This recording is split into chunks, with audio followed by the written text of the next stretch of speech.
Mahigpit na ipatutupad ng Armed Forces of the Philippines ang zero tolerance policy laban sa mga nanunuhol umano sa loob ng ahensya. Samantala, balik normal na ang operasyon ng PNP General Hospital matapos ang sumiklap na sulog kagabi. Yan at iba pa sa Express Balita ni Isaiah Mirafuentes.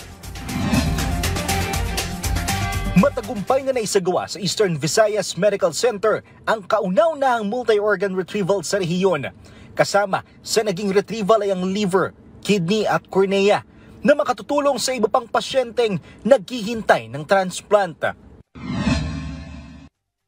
Balik normal na ang operasyon ng PNP General Hospital matapos sumiklab ang sunog sa pagitan ng specialty ward at neonatal intensive care unit ng ospital pasado alas 10 kagabi.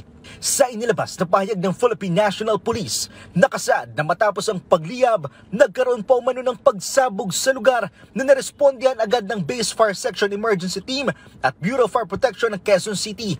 Pasado alas 11 ng gabi kahapon nang maapulang apoy na umabot lang sa unang alarma. Tiniyak ng Armed Forces of the Philippines na mahigpit nilang ipinatutupad ang zero tolerance policy sa lahat ng uri ng panunuhol sa AFP. Sa programang Bagong Pilipinas Ngayon, sinabi ni Colonel Francel Margaret Padilla, tagapagsalita ng AFP, na para maiwasan ito ay pinalakas nila ang kanilang internal mechanism. Mahigpit din naman ang kanilang integrity monitoring officers para hindi malusutan ng mga korap na opisyal. Isaiah Mirafuentes para sa Pambansang TV sa Bagong Pilipinas.